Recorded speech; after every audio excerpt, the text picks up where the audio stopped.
Assalamualaikum warahmatullahi wabarakatuh.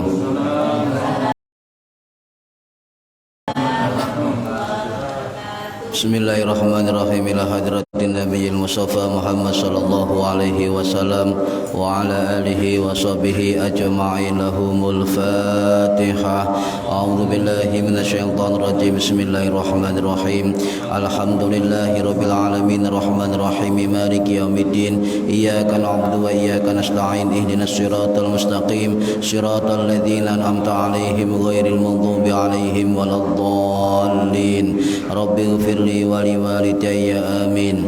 Hadiyatan minna ila arwahi masyayikhina wa li muallimina wa li murabbi ruhina wa liman ajazana wa li mursyidina wa li ulamaina wa li muassis nahdlatil ulama ajma'in wa li aulid sa'ati wa li songo ajma'in, khususan ila sultanil awliya Syekh Abdul Qadir Al-Jilani radhiyallahu anhu wa usul ila musannif kitab Bulughul Maram Al-Hafidh Al-Imam Ibnu Hajar Al-Asqalani Asy-Syafi'i rahimahullah wa usulihim wa furu'ihim wa azwajihim wa dzurriyyatihim wa ahli silsilatihim wa muridihim wa muhibbihim wa jam'iyyatihim radhiyallahu anhum. Syai'ulillahi lana wa lahumul Fatihah. A'udzu billahi minasyaitonir rajim. Bismillahirrahmanirrahim.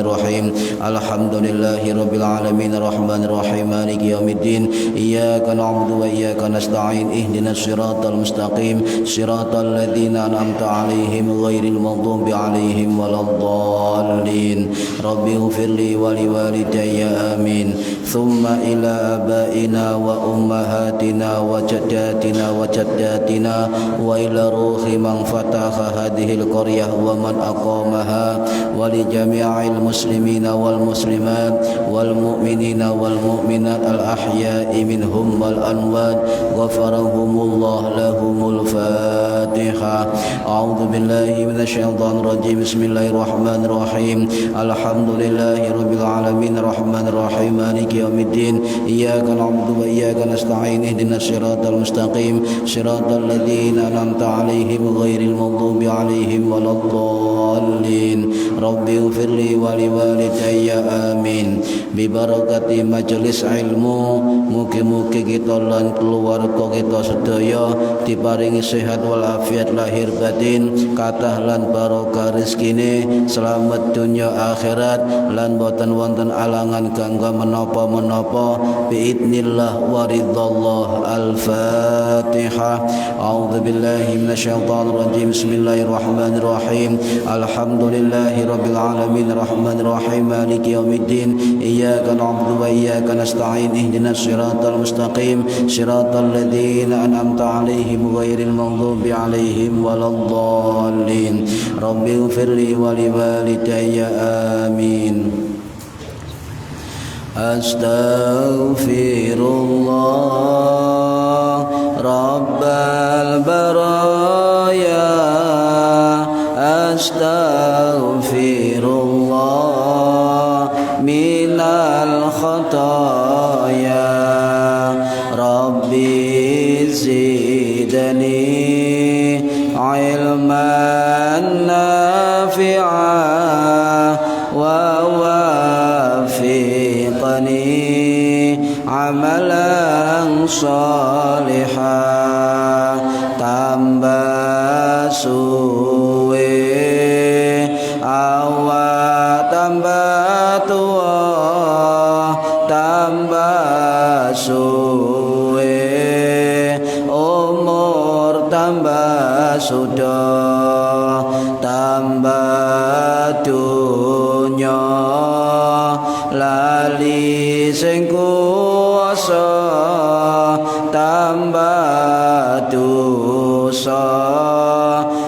qalbuna raqa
semaya soke turung soke nyawa wis mulai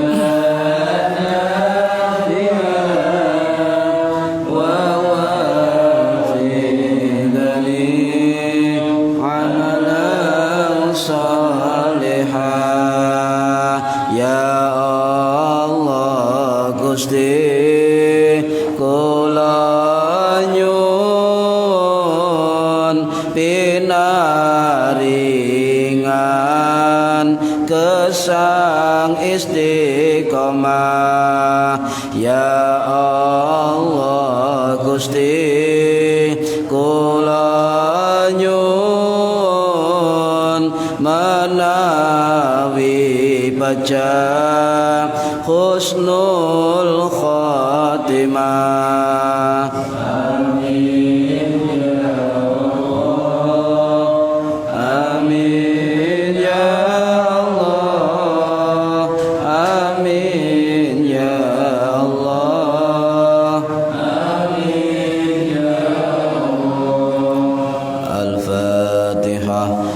Bismillahirrahmanirrahim. Bismillahirrahmanirrahim. Alhamdulillahirabbil alamin arrahmanir rahim maliki yaumiddin. Iyyaka na'budu wa iyyaka nasta'in. Ihdinas siratal mustaqim.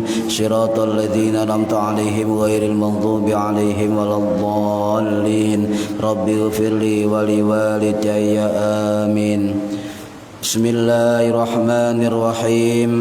Alhamdulillahi rabbil alamin. Allahumma salli wa sallim ala sayyidina Muhammadin wa ala alihi wa sahbihi ajma'in. Wa la hawla wa la quwwata illa billahil aliyyil azim.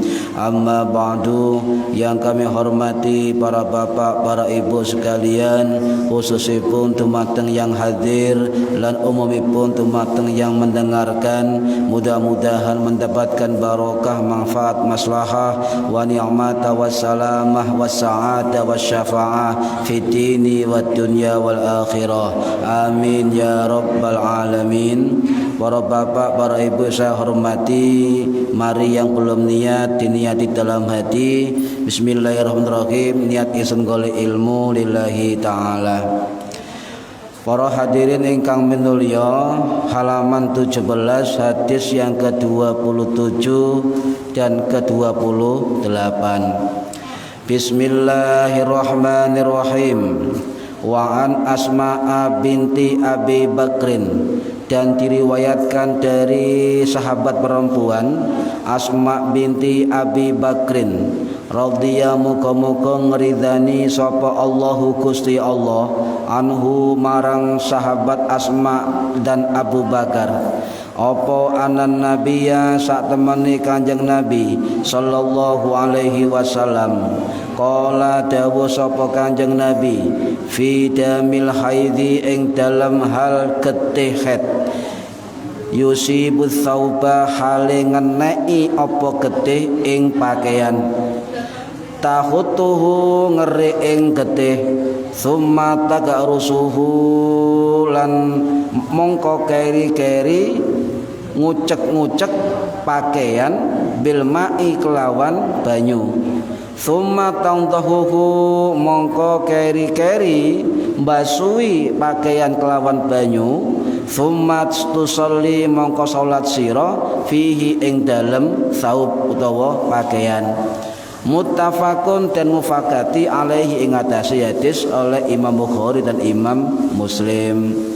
Hadis ke-28 wa an Abi Hurairah dan diriwayatkan dari Abu Hurairah radhiyallahu anhu qala dawu sapa Abu Hurairah qalat matur sapa Khaulatu sahabat perempuan yang bernama Khaulah. Di dalam penjelasan yang di bawah nomor 6 itu yang dimaksud Khaulah binti Yasar radhiyallahu anha. Niku takon dumateng Kanjeng Nabi, ya Rasulullah wahai Rasulullah, fa illam yadhhabid damu, mongko yen to ora ilang apa getih, kala mongko jawab sapa Kanjeng Nabi, yakfiki nyukupi ing sira apa alma'u banyu, wala yadhurruki lan ora bahayani ing sira apa atharuhu bekase getih. Akhrajahu ngatakan hadis sapa At-Tirmidzi Imam Tirmidzi rahimahullah wa sanaduhu dan sanad hadis iku dhaifun dhaif. Para hadirin ingkang minulya, hadis nomor 26 itu riwayat dari sahabat perempuan yang bernama Asma binti Abu Bakar. Nggih, Asma binti Abu Bakar niku wafat tahun 693 Masehi di Mekah dalam usia 97, ada yang mengatakan usia 100 tahun, ada yang mengatakan 100 tahun lebih, wallahu a'lam. Asma binti Abu Bakar niki termasuk kakak dari Ibu Aisyah radhiyallahu anha, tapi beda ibu. Nggih.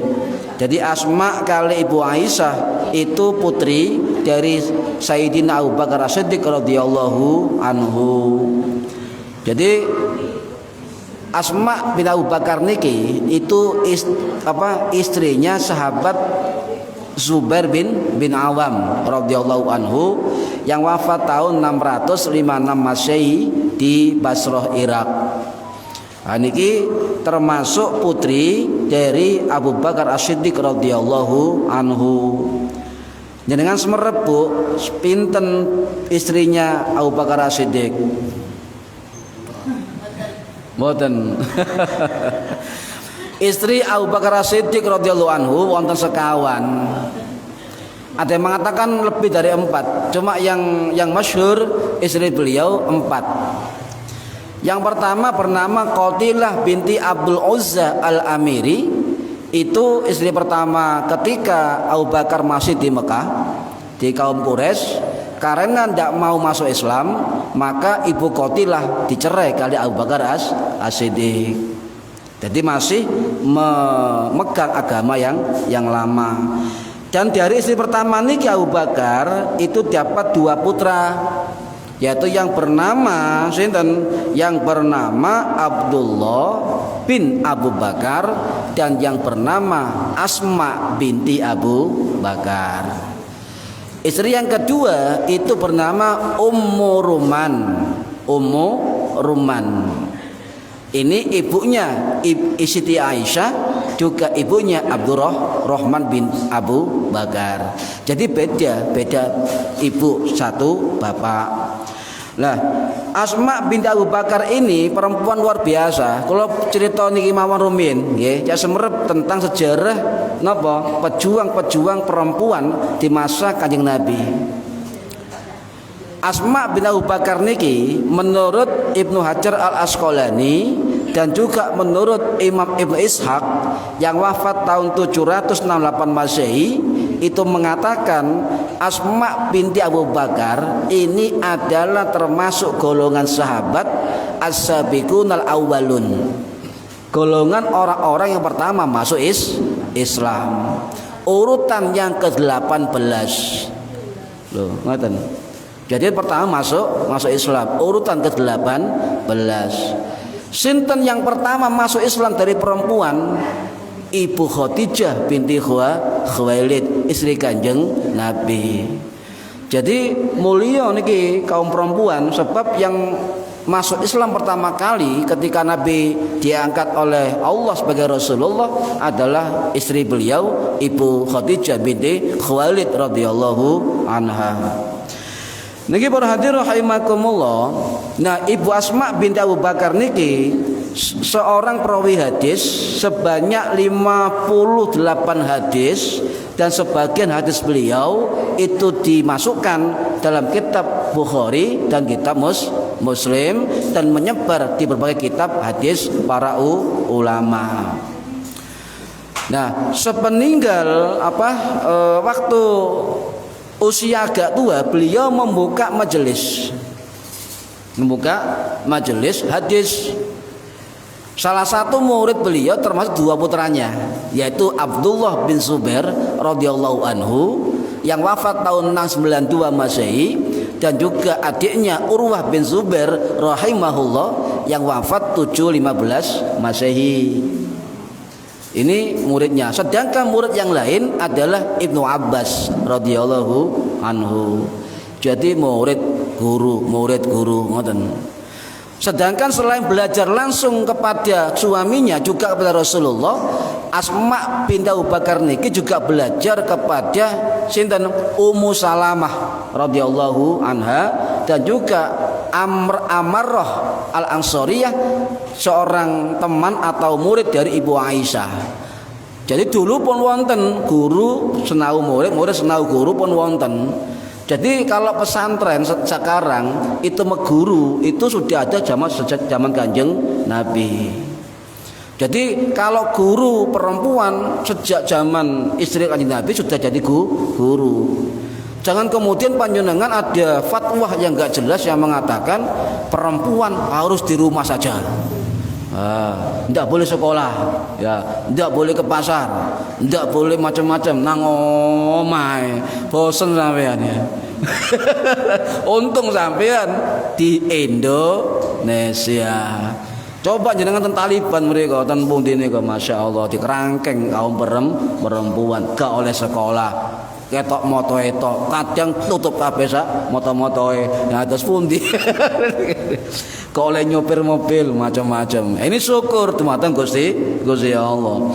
Lah, para hadirin rahimakumullah, Asma binti Abu Bakar niki termasuk ulama perempuan yang pakar hadis, juga pakar ilmu logika, juga pakar ilmu bayan, juga pakar ilmu syair sastra Arab. Itu Asma binti Abu Bakar. Jadi kalau ada perempuan yang bergelut di dunia sastra, bergelut di dunia ilmu bayan, bergelut di dunia syair, itu diperbolehkan. Sebab Asma binti Abu Bakar juga termasuk perempuan yang ahli sastra, ahli syair. Ibu Aisyah juga sama, beliau juga ahli sastra dan ahli syair. Ini Asma binti Abu Bakar. Bahkan banyak ulama sejarah yang mengatakan Asma binti Abu Bakar niki adalah perempuan yang cerdas, yang pemberani, yang tangguh, dan tak pernah ada kata takut dalam dirinya. Nanti saya buktikan, banyak riwayat yang membuktikan beliau perempuan yang tangguh. Bahkan beliau satu-satunya perempuan muslim yang berani berdebat dengan Abu Jahal laknatullah. Debat, cerdas. Nah, salah satu ulama dalam kitabnya yang bernama Umar Ridha Kahalla rahimahullah yang wafat tahun 1987 Masehi di Damaskus, dalam kitab A'lamun Nisa fi Alamil Arabi wal Islami, Beliau mengatakan bahwa Asma binti Abu Bakar ini adalah perempuan yang sangat berani dan tangguh. Ikut hijrah ke Madinah, akalnya cerdas, kepribadiannya luhur dan terhormat, kemauannya sangat kuat ya. Juga beliau seorang penyair terkenal loh, dalam kitab napa? Dalam kitab A'lamin Nisa fi Alamil Arabi wal Islami, karangannya Syekh Umar Ridho Kahalla rahimahullah, ulama Damaskus. Nah, bahkan putra sendiri yang bernama Abdullah bin Zubair rahimahullah ya, itu mengatakan dalam masa kami ya, zaman kami itu tidak ada perempuan yang sangat dermawan kecuali dua orang perempuan terhormat. Sinten? Ibu Aisyah radhiyallahu anha dan juga ibunya Asma binti Abu Bakar. Di kedua orang perempuan ini sangat dermawan, Bu. Sangat dermawan. Lah, kalau kayak bocoran, terus pun dermawane Ibu Aisyah sama Asma binti Abu Bakar kok dipuji kalau orang-orang Madinah. Bedane ngeten, kalau Ibu Aisyah itu dermawan loman ya, duweke dikumpulkan ya, kemudian ditumpuk, lek wis numpuk dibagikan. Nah, ini metode atau versi dari Ibu Aisyah. Sedangkan Asma bin Abu Bakar mboten oleh duit langsung dibagikan. Nah, panjenengan Bu milih pundi? Carane Ibu Aisyah utawa carane Asma binti Abu Bakar? Bu milih pundi? Mungkin paling kata milih carane Ibu Aisyah, ditumpuk ala uman. Iso nyelempet titik ngoten nggih. Nah, ini keduanya loman, sama-sama dermawan loman, tapi nyon sewu, kedermawanan kedua beliau perempuan hebat-hebat itu kita nggak bisa niru. Saya coba angel lho niku. Coba jenengan Bu, dikai bapak duit, Ibu duit 500.000, langsung metode Asma tadi kan pakai nontek. Wah. Utawa dikai bojone 1 juta, nggih carane Ibu Aisyah dikumpulake sampai akeh dibagikan. Nah, angel iki angel. Cara saiki masyaallah hampir enggak ada, tapi tetap ada, tapi angel kan. Nah, ini makanya jangan terlalu mengaku paling sunnah. Ibadah mbek titik niru hadis nganggep paling sunnah. Coba ini sunnah. Ibu Aisyah ini dermawan, sampean tiru. Saged mboten ngoten. Nah, kula mbelenek lek wong titik ngaku paling sunnah, paling sunnah niki. Padahal hadis niku banyak amaliyah Nabi, amaliyah para sahabat dan istri Kanjeng Nabi niki. Para hadirin rahimakumullah, itu kemudian salah satu cucu beliau, saya masih nerangkan Asma ya bin Abu Bakar dulu biar kita lebih kenal, lebih paham. Ya, para ulama dulu pernah mengatakan barang siapa yang menceritakan kisah-kisah para nabi, kisah para ulama, kisah orang alim, kisah orang soleh, maka rahmat Allah akan turun kepada kita. Nah, salah satu cucunya dari Asma atau cicitnya Abu Bakar adalah seorang ulama hadis perempuan yang hebat, yang bernama sinten? Bernama Fatimah binti Al-Munzir binti Asma atau bin Zubair bin Awam. Cucunya lah, cucu Asma binti Abu Bakar. Nah, itu menikah dengan sepupunya yang bernama Urwah bin Zubair. Lah, Fatimah binti Al-Munzir itu menikah dengan sepupunya Urwah bin Zubair, itu selisihnya 13 tahun. Jadi lebih muda Urwah bin Zubair daripada Fatimah Al-Munzir. Selisihnya 13 tahun. Kanjeng Nabi pinten selisihnya Ibu Khadijah? Selisihnya umur selawe ambek 40 tahun. Anggape ngoten nggih. Lho, selisih pinten? 15. Lah niki Urwah bin Zubair itu menikah dengan sepupunya Fatimah bin Al-Munzir, itu selisihnya 13 tahun lebih tua dari Urwah bin Zubair. Jadi mau napa-napa ketika orang menikah lebih tua perempuannya daripada laki-laki, nggih, ndak apa-apa. Cuma lek wong Jawa ora pantes. Tak pantes lek niki. Nah, Urwah bin Zubair ini adalah salah satu putra dari Asma binti Abu Bakar yang wafat tahun 713 Masehi di Madinah. Dimakamkan di Baqi'. Beliau menurut Imam Az-Zahabi rahimahullah yang wafat tahun 1347 Masehi di Damaskus, dalam kitabnya mengatakan Urwah bin Zubair ini termasuk ulama yang wawasan luas yang bergelar Syekhul Islam. Syekhul Islam, dan terkenal Urwah ini berguru hadis kepada istrinya, ngoten Pak. Jadi Urwah bin Zubair niki selain berguru kepada ibunya juga berguru kepada istrinya. Sebab Fatimah binti Al-Mundhir ini salah satu ulama perempuan hadis besar pada zamannya. Sampai keduanya baik Fatimah maupun Urwah suaminya itu meriwayatkan banyak hadis, sejumlah 400 hadis. Katakan. Makanya boleh Pak, boleh laki-laki itu berguru kepada istrinya.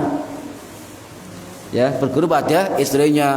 Mosok wong lanang kok belajar wong wedok. Ngoten nggih tantang nggih, ora pantes. Tetapi ayo kembali kepada riwayat ini. Fatimah binti Al-Mundhir lebih tua menikah dengan Urwah bin Zubair. Kemudian Urwah bin Zubair belajar hadis kepada istrinya sampai jadi pakar hadis. Ngoten. Nah, kemudian Fatimah binti Al-Mundhir ini itu coba untuk belajar pemikiran dan keilmuan neneknya Asma binti Abu Bakar.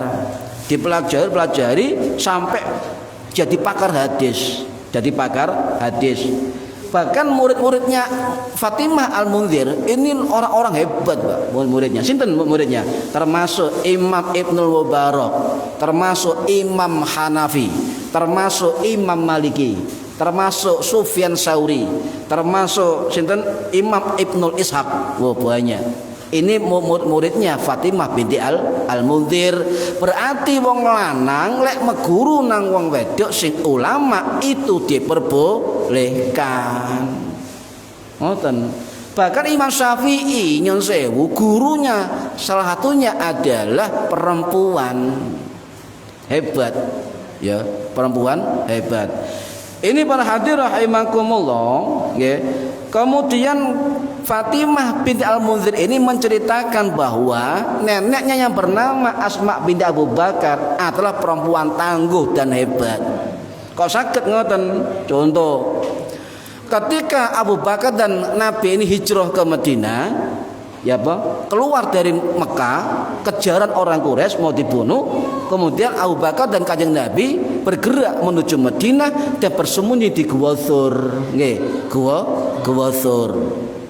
Sebelum berangkat, ya, yang Nabi pesan kepada Ali bin Abi Thalib supaya menggantikan di keranjangnya. Ya Abu Bakar pesan kepada anaknya Asma, jadi lek aku kejar sembunyi di Gua Thur, nanti malam antar bekalnya ke sana. Ngoten. Malam hari, Pak. Jelas sakniki kata lampu, Pak. Rumiyin gurun pasir. Malam hari. Berani, makanya dikatakan pemberani. Lah, kemudian lek Gua Thur niku jarak dari Mekah Masjidil Haram ke Gua Thur itu kurang lebih 12 atau 13 km.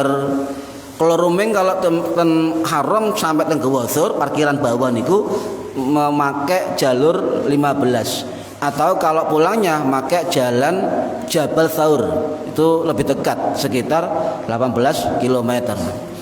Niku munggah, Pak. Jadi kata sopirnya gini, "Pundi Pak Gua Thur itu?"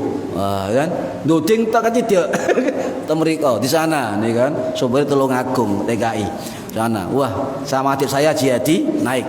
Wah. Ngene Pak, mudun maneh, Bu. Loh, kok seado? Mudun maneh, munggah maneh. Mulai niku kurang lebih mungkin 3 kilo naik ke Gua Thur. 2 kiloan ya. Sampai sana bingung, panas. Jadi naik jam 7 pagi, naik ke Gua Sur itu panas. Bahkan di tengah-tengah itu enggak ono apa-apa, watu tok, Pak. Bahkan di tengah-tengah antara kita naik ke Gua Sur nangis kita. Nangis, Pak. Ya Allah, rumen Kanjeng Nabi kali Abu Bakar dikejar wong Quraisy kate dipateni. Koyok ngene medane lho. Ya, awak dhewe kono sing ngejar. Kono sing ngejar, munggah-munggah dhewe nang kok pegel ya, putus asa ngoten. Ya Allah, watu tok gede-gede. Lah, ngoten niku lho ya Allah nyuwun tulung panjenengan. Ngoten ana wong Cina serbanan mlaku, ya haji Indonesia. Ya, kaifa haluk? Alhamdulillah khair ya Syekh, ini kan. Lah, apa jawabannya? Maafi muskilah, maafi. Ayo munggah maneh ngono. Ndak ada masalah. No problem, ngoten. Munggah malih. Mudun malih nganan ngiri. Endi Gua Sur iki gak tutuk, putus asa maneh. Ngombene kentekan pisan. Wah, wis mudun ae, mudunnya bingung liwat endi iki. Saniki wonten manahe kan, rumen tahun 95 ndak ada ya sekedar ancer-ancer ngoten. Nah, sampai kemudian ngiyup di batu besar itu ngiyup ya. Orang tadi sudah di situ, Pak. Padahal saya duluan. Kayak Cina serbanan gitu. Kayak Cina sipit. Ya Haj, maafi muskilah, gak apa-apa. Munggah maneh, naik lagi. Ya, sampai kemudian ngiyup lagi. Orang itu situ lagi duluan, Pak. Nah, saya bingung ini orang lewat mana ini. Nah, kemudian sampai Gua Sur, alhamdulillah sudah terlihat Gua Sur mlebune apa? Nyerok apa? Nyerok Glosor. Nggih. Jadi sak meten tok bolongane niku. Ya, mlebune Glosor. Saya tanya kepada petugas yang Gua Sur, ya berapa orang jamaah haji Indonesia yang sudah naik ke sini? Tahun 95 dulu. Jawabannya apa? Khamsanafar. 5 orang. Loh, sakmono akehne sing munggah tasih 5 orang. Dengan kita, iya dengan sampai berdua 5 orang. Ya Allah, nih kan. Nah, kemudian kita masuk di dalam. Subhanallah. Wong Cina wau sing serbanan, Bu, Pak. Itu sudah di dalam salat tabarukan. Ini liwat endi wong iki kan. Kita yo heran ya. Umpama enggak ada orang itu ya kesasar, Pak. Saestu. Waktu kuat gede ya. Ya Kanjeng Nabi terus pundi kula nangis watone ya Allah. Kanjeng Nabi dikejar wong Quraisy, nah kula munggah-munggah dhewe karepe dhewe. Gak kuat. Niki berarti rahimakumullah. Ya. Kemudian Abu Bakar pesan kepada putrinya Asma, "Ya Asma, kalau malam hari antarkan ke Gua Sur dengan bekal tutupi dengan ditaleni dengan." Apa kata Asma binti Abu Bakar? Abah, bapakku, aku gak duwe tali atau kain yang nutupi bekal. Cuma aku duwe ikat pinggang yang saya pakai. Robek ikat pinggangnya jadi 2, Pak. Yang satunya dibuat untuk naleni bekalnya, yang satunya untuk menutupi wajahnya. Ya, makanya dikatakan Asma binti Abu Bakar bergelar apa? Dzatun niqatain. Perempuan yang memiliki 2 ikat pinggang. Niku gelare Asma binti Abu Bakar. Malam hari niku. Ya, padahal gurun pasir, gunung-gunung, masya Allah kena lampu. Piye ngoten lho. Bayangan gak esok niku. Sampai di Gua Sur, selamat kan? Apa kata Rasulullah? Wahai Asma binti Abu Bakar. Ya, mendoakan beliau, semoga kamu dengan 2 ikat pinggangmu yang dibelah 2, semoga kamu mendapat ganti 2 ikat pinggang di surga. Niki dungane Kanjeng Nabi, jelas penghuni swarga. Lho, terus pundi? Perjuangannya luar biasa. Nah, setelah itu besoknya rumahnya Asma didatangi Abu Jahal. Asma, bapakmu nang ndi? Ngoten cara jawane. Gak ngerti ngono kan. Ndak tahu. Jok kurang ajar kamu, bojoke kon ngoten kan. Saya enggak tahu. Kemudian mengatakan, "Hei Abu Jahal, sejak kapan bapaknya orang Arab ketika berdagang itu pamit no anake?" Nggih, sejak kapan? Akhirnya debat ya, berani mendebat Abu Jahal ya. Nah, kemudian tanya terus, akhirnya Asma binti Abu Bakar dipukul sama Abu Jahal, kepalanya sampai berdarah. Bahkan nyun sewu anting-anting beliau sampai lepas dari telinganya, dikaploki kalau Abu Jahal, dan tidak gelem ngomong di mana abahnya dan Nabi Muhammad, tetap megang amanah. Padahal beliau saat itu sedang mengandung, ya. Nah, ini makanya kemudian ya Asma mengatakan kepada Abu Jahal, ya Abu Jahal, sejak kapan orang terhormat di kaum Quraisy itu memukul perempuan merdeka dari kaumnya? Nonton, Mbak. Memang nggak boleh. Waktu itu ada tradisi di orang Quraisy, ya. Orang perempuan yang merdeka, bukan budak, yang merdeka itu tidak boleh dihina, tidak boleh dipukul. Kalau orang-orang Quraisy terhormat memukul perempuan yang merdeka saat itu, maka dikatakan orang terhina, orang yang hina, ngoten. Berarti kamu termasuk orang yang hina di kalangan orang-orang Quraisy. Nah, ini berani, ya coba jenengan ditatangi, diancam, ya wedi dia. Niki berhadir rahimakumullah, bahkan beliau berani juga dengan suaminya perang, Pak. Perang Yarmuk tahun 636 Masehi, perang Yarmuk ya tahun itu. Nah, ada pelajaran yang menyebabkan ayat Allah turun, Al-Mumtahanah ayat 8, ngeten ceritane. Qatilah binti Abdul Uzza ini ibu kandungnya Asma binti Abu Bakar, tetap di Mekah. Kemudian Asma dan Abu Bakar hijrah di Madinah. Kangen karo anake, sehingga ibu Qatilah ini berkunjung atau apa jenenge nang anak itu, kangen berkunjung ke anaknya di Madinah sambil bawa oleh-oleh dari Mekah. Lek kita beliau ngarani oleh-oleh itu berupa kismis, berupa mentega dan korot. Korot itu buah bahan untuk menyamak kulit. Itu kalau dulu barang-barang mahal ini, Bu. Kismis, mentega ini barang mahal dulu. Lah, gak mau nerima.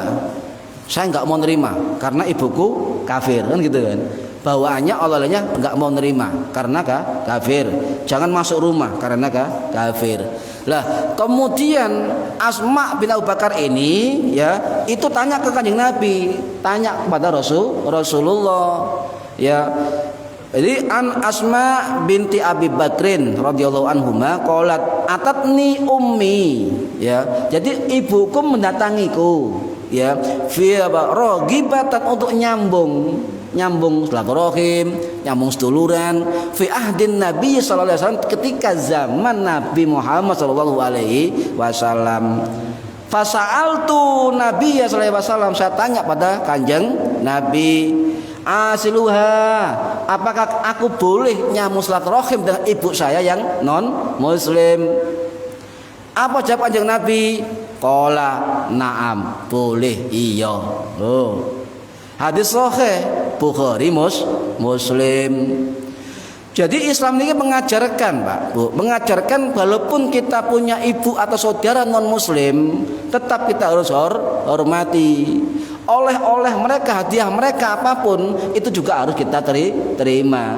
Ini riwayat sahih dari riwayat Asma binti Abu Bakar yang tanya langsung kepada Rasulullah Shallallahu Alaihi Wasallam.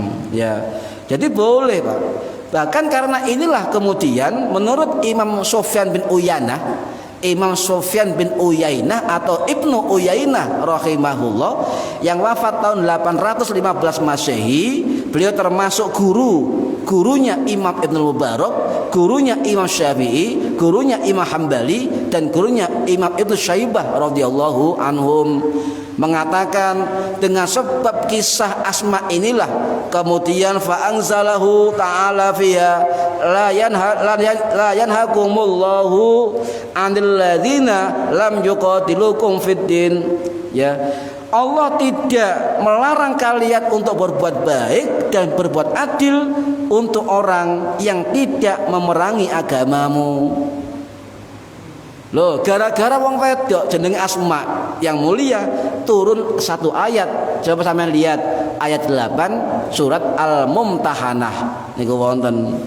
Nah, kemudian dari hadis itu Imam Bukhari dalam kitab sahihnya sampean lihat bab ini masuk bab tersendiri saking pentingnya menjaga hubungan baik dengan non muslim. Apa babnya? Babnya babu silatil walidil musyrik.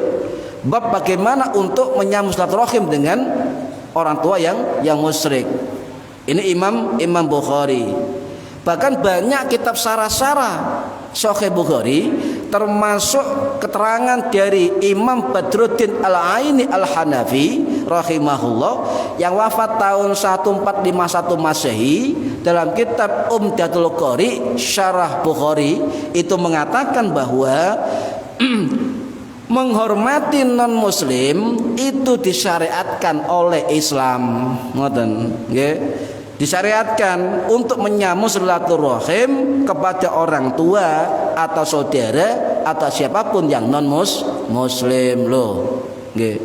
Kalau ada orang mengatakan orang muslim kafir bunuh oleh itu sunai sinten? Non muslim dilolokno. Iku sunnahnya siapa? Pernahkah Nabi mengelokno? Apa ngelokno itu? Mengolok-olok, ya, menghina orang non muslim, tidak pernah, Pak. Bahkan Kanjeng Nabi setiap orang minta doa, apa doanya? Muga-muga mlebu swarga. Nah sekarang banyak orang titik ndongakno mlebu neraka. Lah iki kula nggih bingung. Lah iku melok Kanjeng Nabi utawa melok sinten ngoten? Kok titik neraka, titik neraka ngoten. Nggih. Ayo belajar sejarah. Ini hadis sahih, nggih. Kemudian ada juga keterangan dalam kitab syarah yang lain. Karangannya Al-Imam Ibnu Battal Al-Qurtubi Al-Maliki yang wafat tahun 1057 Masehi, dalam kitab Syarhul Jami' Shahih Ibnu Battal itu mengatakan tegas bahwasanya hubungan baik saling menghormati dengan non muslim itu wajib hukumnya. Loh. Ini ulama dari mazhab Maliki mensyarah hadis ini sudah menyatakan bahwa itu abad 1000 Masehi loh. Abad 1000 Masehi dulu sudah menegaskan tentang kitabnya bahwa hubungan baik ya dengan non muslim itu hukumnya wajib. Cinten sing ngomong Imam Ibnu Battal Al-Maliki sing wafat tahun 1057 Masehi. Paham Pak? Ya niki. Nah kita harus paham. Oh ternyata ngoten. Duh, kok saged wajib? Oh ini ijtihadnya pendapat Imam Ibnu Battal. Beliau mendasarkan diri kepada dalil Quran. Sama lihat Luqman ayat 15. Fasahibhuma fid dunya ma'rufa, dan pergaulilah kedua orang tuamu ya dengan baik di dunia. Ini ayat Al-Qur'an. Loh, padha sambung ambek hadis Kanjeng Nabi. Ngoten. Lah, gara-gara beda agama dimusuhi, beda aliran faham dimusuhi, beda kitab dimusuhi, beda mazhab dimusuhi. Pertanyaannya, niku ikut sunai sinten ngoten? Harus saling menghormati. Niki para hadir rahimakumullah, masuk hadis nggih. Di situ ada kata fidamil haidi yusibus sauba. Nabi menerangkan tentang darah haid yang mengenai pakaian. Fidamil haidi yusibus saub, ya, mengenai pakaian. Pada umumnya darah haid hukumnya najis. Mengenai pakaian juga hukumnya najis. Loh bagaimana najis itu bisa suci dan dibuat sholat? Kan ngoten hadis ngoten. Terakhir summa tusolli, dan sholatlah dengan pakaian itu, kan ngoten. Nah, berarti hadis ini menunjukkan harus menghilangkan dahulu kenajisan darah haid yang mengenai pakaian, mengenai sarung, sewek dan sebagainya. Ya. Caranya bagaimana? Dengan berapa tahapan dalam hadis Asma binti Abu Bakar. Sampai tinggali hadis ke-27 ada kata-kata tahuktuhu. Apa itu? Ngerik apa? Dikerik ngoten nggih. Dikerik. Lek garing dikerik, lek kepet di jenenge jokok. Ah, jokok ngoten Bapak saya. Sing ibu nih. Mantun ngoten. Yang kedua apa? Summa takarusuhu, moko ngucek-ngucek pakaian itu bil mai kelawan banyu dengan air. Diumbah. Tapi sebelum diumbah sampai ngilangi dulu darahnya. Lek garing dikerik, lek kepet di apa jenenge itu ya? Dijogok lah darahnya ini. Lah kemudian apa? Summa tangdahuhu, kemudian masui sira kelawan banyu disiram dengan air dibilas ngoten niki tahapane. Maka jenengan kalau ada darah haid yang sewu nggih, darah haidnya mengenai baju apapun sebelum dicuci mesin puter apa ya? Mesin cuci, hilangkan dulu nggih. Terus atau sendirikan, jangan dicampur aduk dengan pakaian yang lain. Niki. Nah, ini berhati rahimakumullah. Kenapa tidak langsung disiram? Kok pakai tahapan tahul tuhu tadi ya? Kemudian dikucek-kucek ya, kemudian dibilas. Kenapa? Sebab langsung disiram, Bu. Saya siram sebelum dikerik atau gatik dikucek-kucek. Kuatir apa? Kuatir najisnya semakin melebar, semakin kemana-mana. Makanya hadis ini luar biasa untuk tahapan bagaimana menghilangkan najis darah haid. Niki para hadirin rahimakumullah. Jadi boleh kita ibu-ibu menggunakan pakaian bekas darah, baik darah haid, baik darah nifas, baik istihadah atau sebagainya, asal tahapannya ada dengan proses dalam hadis ini boleh. Ada yang mengatakan wong maring lairna getene gak oleh digawe maneh, kata siapa? Asal najisnya bisa dihilangkan, boleh dipakai kembali. Ngoten nggih. Lah lek duwe sawe akeh gak masalah. Kemudian ada yang tanya, hadis ke-28 nggih. Dari sahabat Abu Hurairah, dari Haulah siapa? Haulah ini adalah sahabat Nabi bernama Haulah binti Yasar. Tanya kepada Nabi, ya Nabi, ya Rasulullah, bagaimana kalau darah haidnya enggak hilang? Wis di kerik, wis diucek, wis dibilas, sik pancet bekasnya. Baik bekasnya baunya atau bekas warnanya. Sambat no Kanjeng Nabi, terus pundi Kanjeng Nabi, fa illam yadhabid damu, kalau enggak hilang darahnya. Nabi menjawab apa? Yakfiki, nyukupi kanggo sira, cukup ngoten Bu, bil mai kelawan banyu, wala yadhurruki, dan tidak membahayakan pada dirimu apa? Atharuhu, bekase getih ngoten. Jadi kalau sudah dikucek, sudah dibilas dan bekas darahnya masih ada, sampai sikat masih ada dan betul-betul nempel dalam pakaian sampean dan itu proses sudah dilalui, maka boleh dipergunakan. Yakfiki, nyukupi kanggo sampean, ngoten bahasa Kanjeng Nabi. Niki para hadirin rahimakumullah. Lek sahabat Khawlah ini kata jenenge ana Khawlah binti Yasar, ada Khawlah binti Ja'far, ada Khawlah binti Tha'labah, ada Khawlah binti Aswar. Banyak nama Khawlah waktu itu. Para hadirin rahimakumullah. Jadi jawaban Kanjeng Nabi napa? Yakfikil ma. Engkau cukup mencuci dengan air, sudah melakukan tadi ya, bilas, dibasuh sudah, kok enggak hilang, wala yadurruki atharihi, enggak apa-apa, tidak membahayakan. Ngoten. Artinya dihukumi suci. Baik bekas warna atau bekas bau nyon sewu, itu jika sudah dilakukan ikhtiar pembersihan kemudian tidak hilang-hilang, maka para ulama mengatakan bisa dipakai dan hukumnya suci. Ngoten. Lek wong biyen ngoten Bu, saiki mungkin di gua nggih. Gampang tuku, pamane online. Tutut teko dhewe ngoten.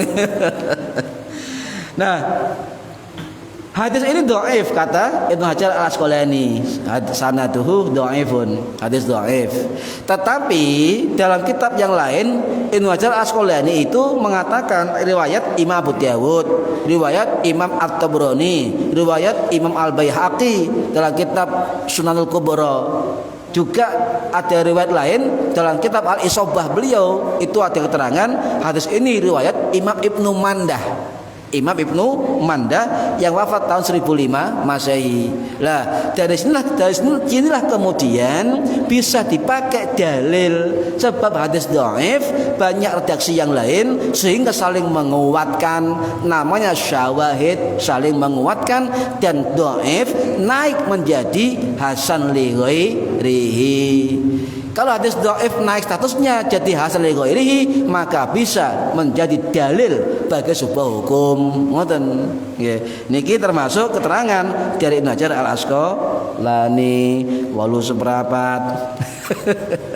Lah, ada keterangan lain dalam kitab Ibanatul Ahkam Syarah Bulughul Maram, syarah kitab niki niku karangannya Said Alawi Abbas Al-Maliki, Bapak Said Muhammad Al-Maliki yang wafat tahun 1971 Masehi di Ma'la. Ngarang kitab Ibanatul Ahkam, beliau mengatakan bahwa darah haid yang sudah ikhtiar dilakukan pembersihan tetap saja tidak hilang baunya, tidak hilang bekas warnanya, maka boleh dipakai untuk sholat. Itu namanya yu'fa atau ma'fu, dimaafkan. Nggih. Wala yadurruki atharuhu, ngoten, tidak membahayakan bekasnya, dan sudah proses pencucian masih ada bekasnya. Sebab ada kaidah fikih ngeten, al masyaqqatu tajlibut taisir, apa? Kesulitan mendatangkan kemudahan. Niki kaidah usul fikih. Nggih. Para hadirin rahimakumullah. Nah, kemudian terakhir ngeten.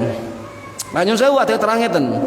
Kalau jenengan nyun sewu ibu-ibu mbak-mbak ketika di kasurnya ketika keluar darah haid tidak terasa dan menetes di spray ya, kemudian tidak tahu, kemudian darah haidnya kering ya, nempel di spray misalnya atau di kasur, dan kemudian kita tidur itu nempel di bekas darah yang kering.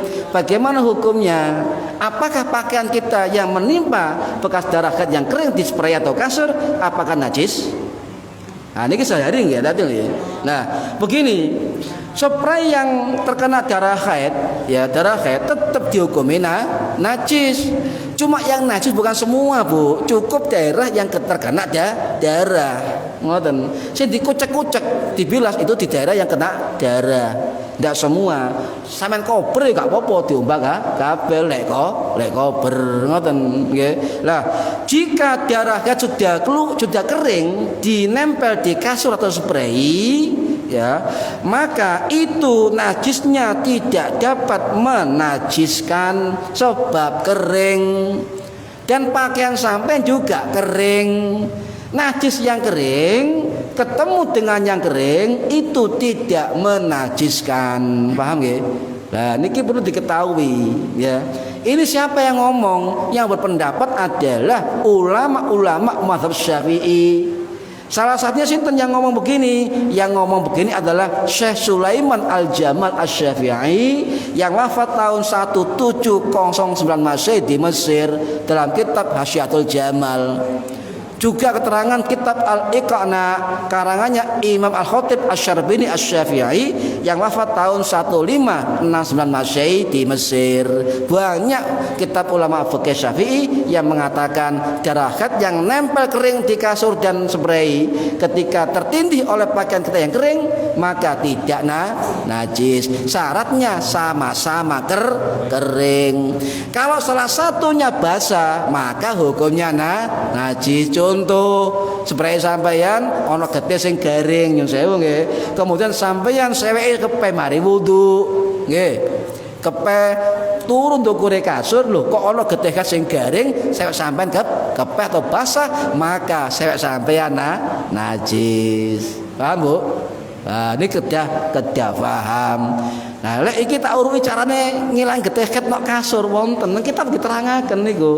Dicampur kali sinten sabun cuci piring dengan air dingin bisa.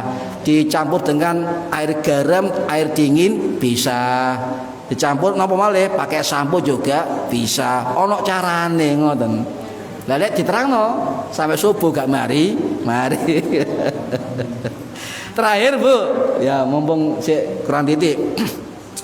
Kalau pesen dumateng sedaya, ketika istrinya haid nyun sewu nggih niki boten purna niki fikih. Ketika istrinya haid jangan sampai dijima, digauli. Hukumnya haram saestu. Ulama sepakat ketika istrinya haid kemudian dijima maka hukumnya haram. Kalau dilanggar, lek sampean bermadzhab Hanafi, Syafi'i, Maliki, cukup sampean tobat maca istighfar sakake. Tetapi kalau sampean bermadzhab Hambali, sampean kena kafarat. Berapa gram? 2,5 gram emas. Loh, lek duit gak apa-apa. Lek ada duit terus pundi ngoten nggih. Niki. Jadi haram menjima. Quran pun dawuh jelas, wa yas'alunaka 'anil mahid. Kalau mereka tanya tentang haid apa? Qul huwa adza, itu kotoran. Nggih, coba saya buka niku Al-Baqarah 122 niku, nggih. Wala taqrabuhunna, jangan dekati istri-istri yang sedang haid. Jangan dekati, nggih. Hatta yatahurna, sehingga mereka suci. Walaupun jenengan suci Bu, haidnya sudah berhenti, tapi belum mandi besar, tetap hukumnya haram, masih kotor. Makanya yang saya pesan penting bagi para ibu-ibu dan mbak-mbak, jikalau darah berhenti haid dan belum mandi besar, jangan coba-coba untuk berkumpul kalau sebelum mandi besar. Ngoten niki hati-hati nggih. Lah, kemudian apa? Kemudian jikalau kepengin nyun sewu bukan purna. Jikalau kepengin bagaimana solusinya? Nabi sampun ngandani ten bojo-bojone. Hadis niki napa?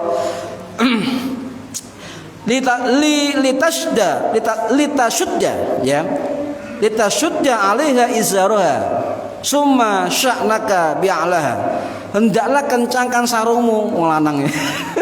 Kencangkan sarungmu temenan, ngoten ya. Kemudian dibolehkan apa? Bagian atasnya.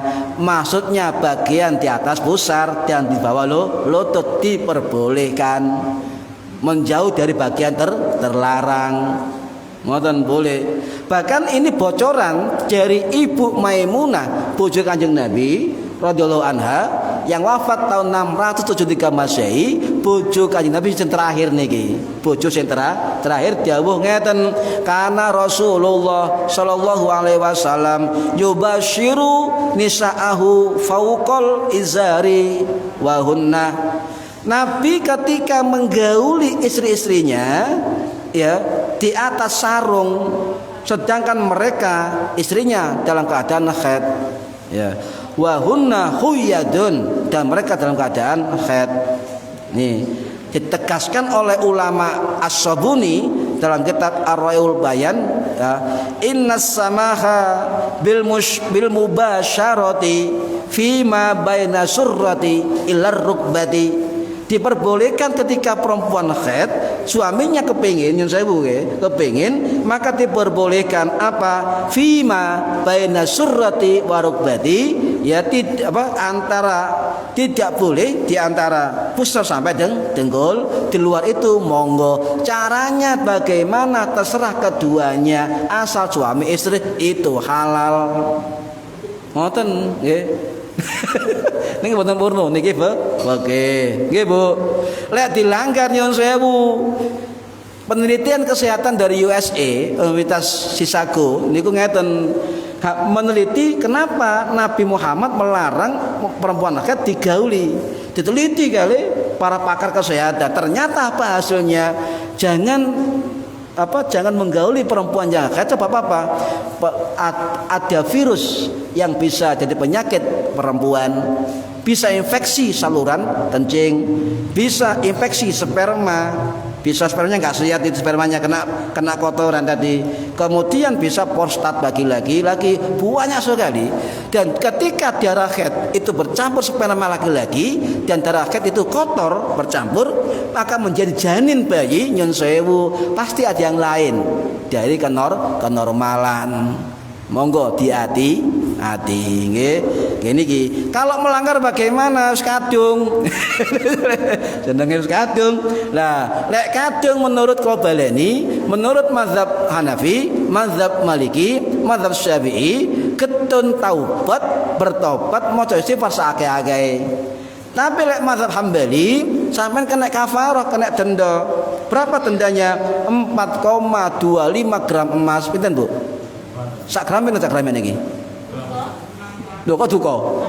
Oh, 600 ping 4 pinten? 400. Lah lek wong lanang ngelanggar niki, lek jari mazhab Hambali bayar denda kurang lebih 2.500.000. Ngene ku, monggo hati-hati, pesen ten putune, ten anake nggih. Ketika berumah tangga hati-hati.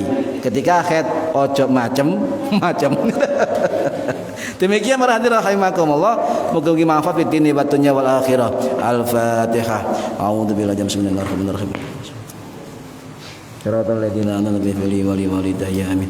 A'udzu billahi minasyaitonir rajim. Bismillahirrahmanirrahim. Allahumma shalli wa sallim alhamdulillahi rabbil alamin. Allahumma 'allimna ilmal Qur'an wa 'allimna ilma la ilaha illallah wa 'allimna min ladunka ilman nasiru bihi kamil mahyatil mamat. Wa sallallahu ala sayyidina Muhammad walhamdulillahi rabbil alamin. Wallahu a'lam bishawab. Assalamualaikum warahmatullahi wabarakatuh.